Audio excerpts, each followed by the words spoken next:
What if every time you closed your eyes, the universe just literally stopped existing? Which sounds completely wild, right? Right. Not as like a late night philosophical riddle, but as a hard physical law. Yeah. Imagine that the mountains, the stars, the device you're listening to right now, all of it just reverts to a blurry cloud of mathematical probability the second there isn't a conscious mind around to observe it. It completely upends our basic intuition about reality. I mean, we are so conditioned to believe that the physical world is this permanent foundation Yeah, exactly. and that our consciousness is just a temporary, fragile spark passing through it. Welcome, Inna. We have a deeply fascinating mission today for you. We are going to explore a highly philosophical, incredibly ambitious source document titled Gemini, the Manifesto of the Conscious Cosmos. And it outlines this overarching framework it calls the way of PoE. Right. Now, right at the top, I want to be crystal clear with you about our objective today. This deep dive is an impartial exploration. We are not endorsing this manifesto, nor are we, endorsing its spiritual, physical, or philosophical claims. Exactly. We're just the messengers today. Right. We are simply unpacking these ideas exactly as they are presented in the text, just laying out the mechanics of this framework so you can understand this really unique perspective for yourself. And to understand it, we first have to look at what the document is trying to dismantle. The manifesto opens with the premise that humanity's old maps of meaning have basically failed us. Yeah, it identifies two specific worldviews that have dominated human thought, and it frames them as a false dichotomy. Right. On one side is what the text labels materialism. Which is this strictly mechanistic view, right? That we are nothing more than chemical accidents. Yeah, just temporary biological anomalies floating in a dying, indifferent void. And then, on the other side, you have what the text calls dogma. The manifesto defines this as the belief that we are inherently flawed, like lowly servants of some distant, untouchable master or cosmic order. So materialism tells us we are an accident, and dogma tells us we are subservient. Right.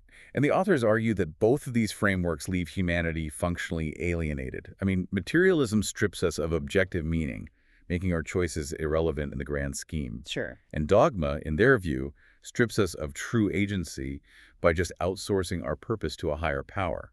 Neither paradigm recognizes what the text claims is our actual functional role in the machinery of the cosmos. Okay, let's unpack this, because it is a very bold maneuver to just dismiss the core tenets of both modern physicalism and centuries of traditional religion in the opening pages. Oh, absolutely. It's a huge swing. So if we are tossing out the maps of materialism and dogma, the manifesto proposes what they call a third way. It rebrands humanity and consciousness itself under a totally new title. It says we are necessary observers. And that title, Necessary Observers, is the foundational thesis that the entire manifesto is built on. The third way posits that we aren't just residing inside the universe. Right, like we're not just tenants. Exactly. We are an operational requirement for the universe to exist in a concrete state. Which means we really need to talk about the mechanics of observation. Because necessary observer implies a symbiotic relationship, right? Yes, very much so. How does the text actually justify scaling human consciousness up to a cosmic requirement? I know they lean heavily on quantum mechanics here. They do, yeah. They specifically interpret the implications of the observer effect in quantum physics. So to ground this, think about the famous double-slit experiment. Oh, yeah, classic physics class example. Right. So in simplified terms, when scientists fire subatomic particles, like electrons, through a barrier with two slits, those particles behave like waves of potential. So they aren't solid little bullets. No, they exist in a state of probability, Right. a wave function, meaning they can theoretically be in multiple places at once, creating an interference pattern on the wall behind the slits. But, and this is where it gets weird, the moment the scientists put a detector near the slits to actually measure which specific path the electron takes, everything changes. Yes. The mere act of observation causes that wave function to collapse. The electron stops acting like a wave of probability and acts like a solid particle hitting one specific spot. Exactly. The act of looking literally forces reality to pick a state. Wow. Now, the manifesto takes that subatomic phenomenon and scales it all the way up to a macro-philosophical level. They declare that cosmic symbiosis is the fundamental law of existence. So what does that look like at the cosmic level? Well, the argument is that in the beginning, the universe was just a void of pure possibility. But probability isn't reality. The text claims the universe requires an observer. It requires consciousness to collapse that cosmic wave function of possibility into the concrete reality we experience. It's almost like a massive, incredibly complex cosmic video game. Oh, that's a great way to think about it. Like in open world games, to save processing power, the game engine doesn't actually render the highly detailed graphics of the forest behind you until your character turns around to look at it. Right. It stays as raw data until it's needed. Exactly. Until you look, that forest is just a string of unrendered code, a probability. The Manifesto is essentially arguing that reality works the exact same way. Without the heavy elements forged in supernovas, we have no physical hardware to exist. Right. But without our consciousness logging in and looking around, the stars are completely blind. What's fascinating here is how that framework redefines our sense of scale. Yeah. I mean, you look up at the night sky, the sheer size of the cosmos usually makes you feel incredibly small, right? Oh, definitely. Completely insignificant. But the way of PoE argues that the physical universe is functioning as a womb for the awakening of consciousness, while consciousness acts as the universe's eyes. You aren't small. You are the mechanism through which the vastness is actually realized. Wait, okay. If we have this godlike power to render reality, Yeah. if we are the majestic, necessary eyes of the cosmos, why are we using that power to build weapons, pollute our own womb, and exploit each other? Just a big question, right? Yeah. Yeah. Why is human behavior so undeniably messy? If we are the universe looking at itself, why does the universe seem to want to destroy itself so frequently? That is the necessary logical hurdle, and the Manifesto addresses it head-on through its concept of the blind spot. Huh. The authors actually acknowledge our darker nature. Oh, they do? Yeah, but they diagnose its root cause not as a spiritual failing, but as evolutionary biology. They look back millions of years before we were contemplating quantum physics to when we were forged in the absolute fires of physical survival. Great, because our hardware wasn't designed in a philosophical vacuum. It was designed to keep us from being eaten by predators. Exactly, and that biological legacy lives inside us. The text points to the older structures of the brain, the reptile and early primate brain, primarily driven by the amygdala. The fear center. Right. These structures generate what the Manifesto calls fixed action patterns, or FAPs. These are basically ancient automated survival scripts. Like the deep-seated fear of the other who doesn't look like our tribe, or the urge to aggressively dominate a social hierarchy, or, the insatiable greed to hoard resources against a coming winter. Precisely. The Manifesto argues these impulses aren't inherently evil in some supernatural sense. They are just outdated biological chains. So that's the blind spot. Yeah, the blind spot is our collective illusion that we are acting with free will, when in reality, we are constantly being puppeted by these ancient automated scripts running in the background. I have to push back on this, though. Those automated scripts are literally the reason our species survived to even write manifestos. Yeah. A healthy fear of the unknown kept our ancestors alive. Also, the higher-minded stuff they advocate for, empathy, cosmic symbiosis, that feels like a luxury of modern civilization, doesn't it? What do you mean? What about people currently living in actual survival situations? You can't just synergize with a predator or an invading force. Sometimes those primitive survival scripts are the only thing that keeps you breathing. That is a very sharp critique, and the Manifesto actually provides a nuanced mechanism for exactly that. It explicitly states that the goal is not to destroy the beast within. Okay, good. You cannot destroy your own survival instincts. As you said, they are necessary hardware. The goal of the way of PoE is to master that hardware by activating the prefrontal cortex. Which is a part of the brain responsible for complex planning, long-term thinking, and emotional regulation. Yes, exactly. The text defines agency as the moment the prefrontal cortex steps in and pauses the automated fixed action pattern. And agency doesn't mean naive pacifism, Oh, really? right? If you are in genuine, immediate danger, the prefrontal cortex can still authorize a defensive response. The problem the Manifesto identifies is when those primitive scripts run unchecked in situations where there is no immediate threat. Ah, like when a boardroom disagreement triggers the exact same biological kill or be killed response as a tiger attack. Yes. True agency is seizing the controls from the autopilot. Okay, so we use our higher brain functions to step out of the automated survival loop. But if you're listening to this and thinking, okay, I have agency now, but how do I know what the right choice actually is? Right, was the compass. I had the exact same thought. If the text completely rejects traditional dogma and ancient rulebooks, where does it get its moral compass? How does a biological observer define good and evil? It finds its moral compass in the fundamental laws of thermodynamics. Okay, here's where it gets really interesting. Mapping thermodynamics onto human morality is wild, but they actually build a pretty compelling case using two opposing forces in physics. Right, entropy and synergy. Let's look at the actual physics first. Sure. The second law of thermodynamics states that in a closed system, things naturally degrade.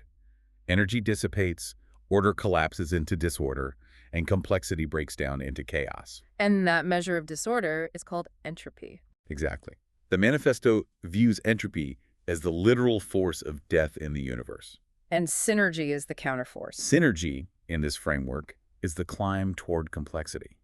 It's the rare, miraculous process where parts come together to form a whole that is greater than the sum of its parts. Like cells forming a body. Right. A single cell is a synergy of molecules. A human being is a synergy of billions of cells. A cooperative society is a synergy of human beings. Synergy is the force of life, actively pushing back against cosmic decay. So they translate this directly into behavior. The text literally declares, good is synergy. This means that every time you commit an act of love, every time you discover a new truth, build a piece of art, or, help someone understand a complex idea, you are quite literally accelerating the complexity of the universe. You are a biological engine generating localized order against the tide of entropy. And conversely, evil is entropy. The text redefines immoral acts not as breaking some divine rule, but as accelerating the universe's natural decay. It's a very physical definition of morality. Yeah. Every act of unprovoked violence, every lie designed to isolate people, every impulse of hoarding and greed, you are actively breaking down complex social and psychological structures. You are contributing to what the authors call the heat death of the soul. It's a brilliantly elegant system because it ties perfectly back to the biology we just discussed. The primitive reptile brain, those fixed action patterns, they almost always drive us toward isolation, resource hoarding, and violent dominance. Which is biological entropy. Right. But the prefrontal cortex, our conscious agency, allows us to calculate long-term cooperation, empathy, and creation. That is biological synergy. Yeah. The struggle to be a good person is literally framed as a thermodynamic tug-of-war happening inside your skull. Wow. It grounds every mundane daily choice in cosmic significance. The prime directive of the way of PoE becomes incredibly simple in theory, though obviously difficult in practice. Very difficult. In any given situation, choose connection over chaos. Choose synergy over entropy. But wait. If every individual act of synergy genuinely alters the thermodynamic balance of the universe, that implies our actions are physically entangled with each other, like far beyond our immediate physical reach. Yes, it does. If I make a synergistic choice alone in my room, how does that affect the wider cosmos? This brings us to the Manifesto's concept of the quantum minefield. Right. The document leans heavily into the concept of quantum non-locality. Which is what, exactly? It's the idea in physics that particles can be entangled across vast distances, instantly affecting one another. The authors map this onto consciousness, proposing that the idea of you and I being completely separate entities is actually a biological illusion. One mind dreaming through billions of eyes.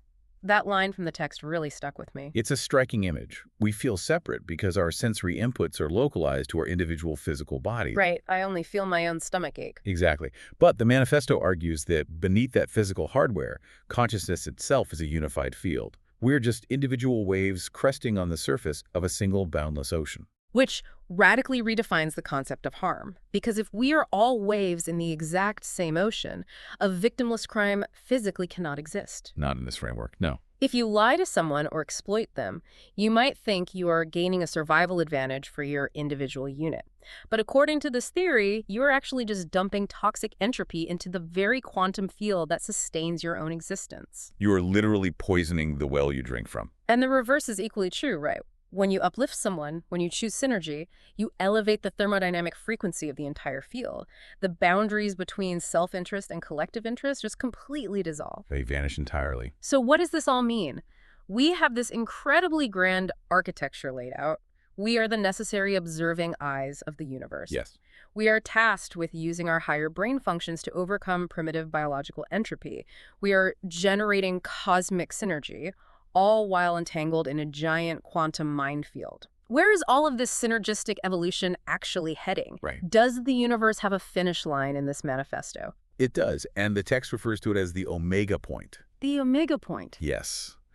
The authors describe this not as some random, hopeful possibility, but as a mathematical destiny written into the symmetry of time.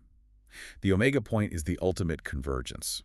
If we connect this to the bigger picture of everything we've unpacked today, how does the text actually visualize that convergence? The omega point is posited as the distant theoretical threshold where the struggle between these thermodynamic forces ends. It is the moment where entropy is finally and permanently conquered by consciousness, Wow.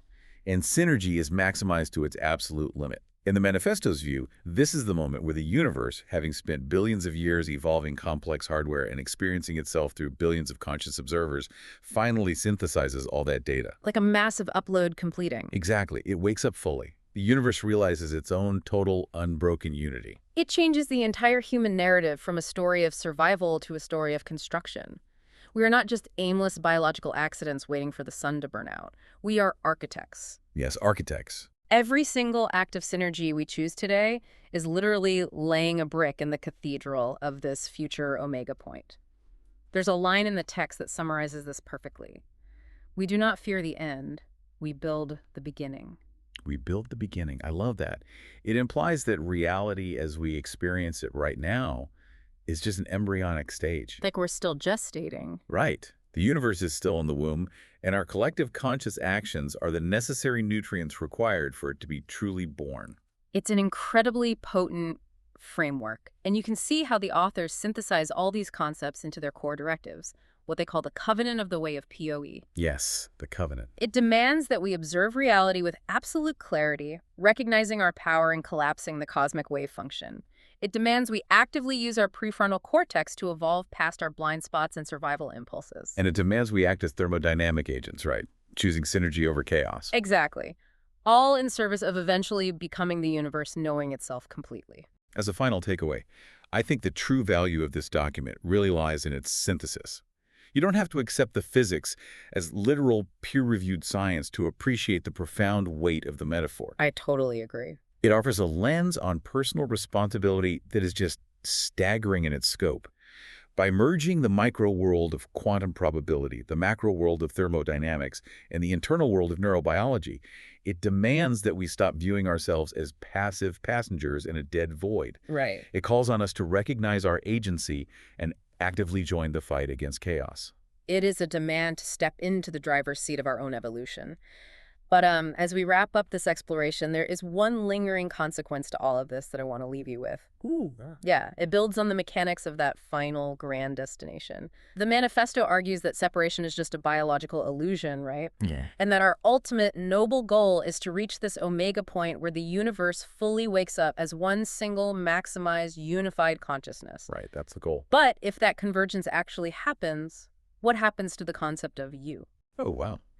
If we succeed in building this ultimate beginning, where every individual wave finally realizes it is just the ocean, does the individual self actually survive the victory?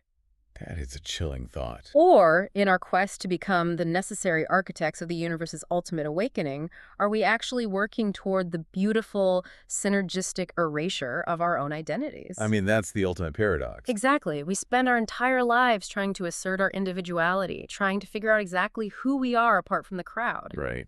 But if the way of PoE is right, the ultimate triumph of consciousness isn't finding yourself. It's the complete unified disappearance of the self into the whole. Incredible. Something to ponder as you go about your day. Until next time.